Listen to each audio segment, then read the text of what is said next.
তো hello viewers, আশা করছি তোমরা সবাই ভালো আছো। তো আজকে যে বিষয়টি নিয়ে আলোচনা করব সেটা হচ্ছে পরিযায়ী শ্রমিকদের জন্য স্টেট গভর্নমেন্টের আন্ডারে যে নতুন স্কিম বেরিয়েছে, মান্থলি 5,000 টাকা করে দেওয়া হবে।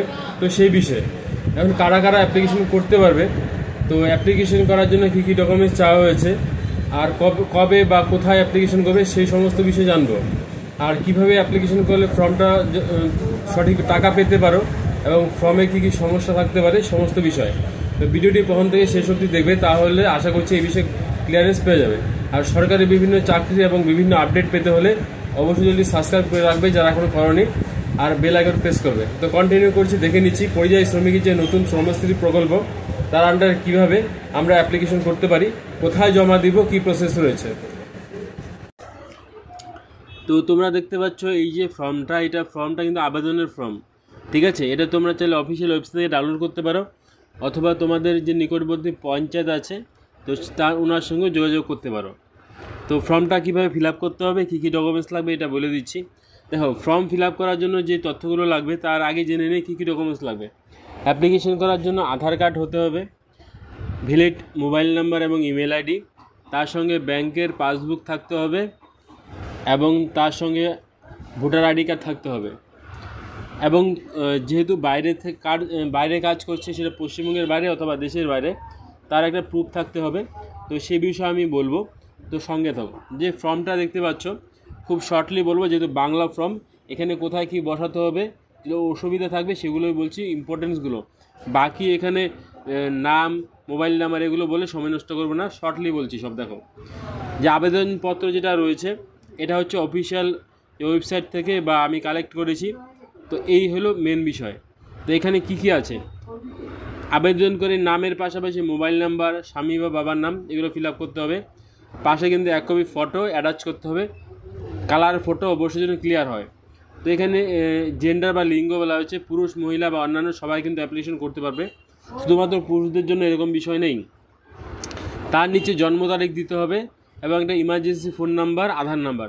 তার মানে কি, তোমার যদি আধার নাম্বার থাকে, মোবাইল নাম্বার থাকে, তাহলে ফর্ম ফিল আপ করতে পারছো প্রথমটা। নেক্সট দেখো, স্থায়ী ঠিকানা।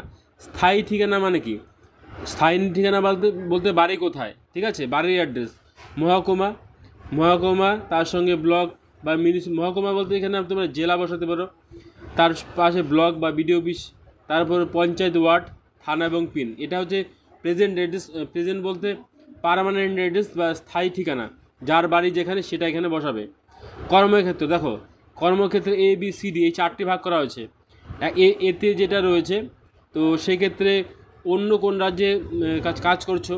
2 নম্বর যেটা ভারতবর্ষের বাইরে অর্থাৎ ফরেনে যদি কাজ করো। 3 নম্বর হচ্ছে ভারতবর্ষের মধ্যে পশ্চিমবঙ্গ ছাড়া অন্য রাজ্যে। আর ডি, ভারতবর্ষের বাইরে কর্মরত হবে তাদের জন্য। দেখো, এখানে মেন যদি পশ্চিমবঙ্গের বাইরে থাকো তো সেক্ষেত্রে যেটা ফিল আপ করতে হবে সেটা হচ্ছে A নাম্বার, ঠিক আছে। যদি ভারতে কাজ করো, রাজ্য সাপোজ কেরালাতে কাজ করো তো কেরালা দেবে, পাশে থানা, সেখানকার থানার যে নাম সেটা দিতে হবে। অল্প কিছু ফিল আপ, খুব বেশি ফিল আপ নেই। তারপরে নিচে চলে আসি, কেউ যদি দেশের বাইরে থাকে তাহলে সেই দেশের নাম, কর্মস্থলের ঠিকানা, বৈধ পাসপোর্ট লাগবে যদি দেশের বাইরে থাকে। আর যেহেতু বেশিরভাগ অন্য রাজ্যে থাকে, সেক্ষেত্রে রাজ্যের নাম এবং সেখানকার থানা, নির্দিষ্ট যে থানা রয়েছে বা যে এলাকাতে কাজ করছো তার যে থানার আন্ডারে আসে সেই থানার নাম কিন্তু এখানে দিতে হবে। আর তারপরে নিচের দিকে চলে আসি, কাজের ধরন, কি কাজ করো। বাইরে গিয়ে কৃষি কাজ করা হয় নাকি নির্মাণ কাজ। নির্মাণ কাজ বলতে রাজমিস্ত্রি যে কাজগুলো হয় সেটা বলা হচ্ছে। বস্ত্রশিল্পর ক্ষেত্রে সেটাও রয়েছে। বস্ত্রশিল্প বলতে টেক্সটাইল যে থাকে, কাপড়ের যে কোম্পানিগুলো। স্বাস্থ্য পরিষেবা, অর্থাৎ স্বাস্থ্য পরিষেবা কেউ যদি হসপিটাল বা নার্সিংহোমের সঙ্গে যুক্ত থাকো সেখানে দিতে পারো। আতিথেয়তা সংক্রান্ত অর্থাৎ এই যে হোটেল বা রেস্টুরেন্টে কাজ করো সেখানে দিতে পারো। অলংকার শিল্প, অলংকার অর্থাৎ সোনা, রূপো, গয়না এই সমস্ত যে থাকে সেখানে যদি কাজ করে থাকো। ম্যানুফ্যাকচারিং যে কোনো যে নির্মাণ কার্য থাকে। ম্যানুফ্যাকচারিং বলতে এখানে কিন্তু বাড়ি নির্মাণ নয় বা ঘর বিনা, এখানে ম্যানুফ্যাকচারিং কোনো কোম্পানিতে যদি কাজ করো সেই কোম্পানির ডিটেলস। আর তাছাড়া রয়েছে পাথর কাটা, পালিশের কাজ, পরিবহন, স্বনিযুক্ত। এখানে একটা ইম্পর্টেন্ট বিষয় হচ্ছে স্বনিযুক্ত অর্থাৎ তুমি বাইরে গিয়ে যদি কোনো ব্যবসা করো বা নিজের পার্সোনাল কাজ করো সেটা কিন্তু তোমরা এখানে মেনশন করতে পারবে। তার নিচে বাইরে যাওয়ার দিন, প্রস্তাবিত দিন। দেখো, বাইরে যে গিয়েছো তো সেটা নিজে স্বনিযুক্ত হলে নিজে গিয়েছো, কারো মাধ্যমে গিয়েছো বা এজেন্টের মাধ্যমে, বা অন্য ব্যক্তিগত ব্যক্তির দ্বারা, এই সমস্ত বিষয় কিন্তু এখানে লিখতে হবে। যদি কারো এজেন্টের সঙ্গে যাও সেই এজেন্টের নাম দিতে হবে। আর তাছাড়া নিচে গেলে নিজের নাম বা লিখতে পারো, ঠিক আছে। তার নিচে এখানে এজেন্ট যদি হয় এজেন্টের মোবাইল নাম্বার দিতে হবে, আর তার ঠিকানা কিন্তু দিতে হবে। নিয়োগকর্তার নাম, যারা অ্যাপয়েন্টমেন্ট দিয়েছে তাদের নাম, তাদের ফোন নম্বর এবং কোথায় কাজ করছো তার ডিটেলস। আবার বলছি, যদি নিজে পার্সোনাল কাজে বাইরে গিয়ে ধরো ছোটোখাটো ব্যবসা করছো বা যে কোনো কাজ করছো নিজে গিয়ে, মানে কারোর মাধ্যমে নয়, সেক্ষেত্রে এখানে নিজের ডিটেলস বললেই হবে। যেমন নিজের নাম, নিজের মোবাইল নাম্বার, নিজের অ্যাড্রেস বলতে সেখানে যেখানে গিয়ে কাজ করো সেখানকার অ্যাড্রেস। আর যদি ঠিকাদারের মাধ্যমে সেখানে কাজ করো সেই ঠিকাদারের ডিটেলস কিন্তু এখানে ভরতে হবে এবং মোবাইল নাম্বার দিতে হবে। তো ঠিকাদারের মোবাইল নাম্বার দেওয়ার অর্থ হয়তো ইনকোয়ারি হতে পারে। তো আগে জানিয়ে রাখবে যে এই অ্যাপ্লিকেশন করা হয়েছে, তো যদি ফোন করে ভেরিফাই হতে পারে। তার নিচে দেখো ব্যাংক সংক্রান্ত পশ্চিমবঙ্গের যে কোনো ব্যাংক, অর্থাৎ পশ্চিমবঙ্গে যদি তোমার যে অ্যাকাউন্ট আছে যেই ব্যাংকে, সেই ব্যাংকের অ্যাকাউন্ট নাম্বার, আইএফসি কোড এবং কোন ব্রাঞ্চে অ্যাকাউন্ট রয়েছে সেই ডিটেলস কিন্তু এখানে ভরতে হবে। 6 নম্বরে যেটা বললাম, ঠিক আছে। তো 7 নম্বর যেটা আছে, তো সে মনোনীত ব্যক্তি সম্পর্কে অর্থাৎ আধার নাম্বার সেখানে দিতে হবে, ঠিক আছে। আর তারপর নিচে দেখো যেটা পরের অপশন হচ্ছে 8 নম্বর, আবেদনকারী রেশন কার্ড, খাদ্যসাথী কার্ড এর বিবরণ। রেশন কার্ডে যে নাম্বার আছে সেটা দিতে হবে।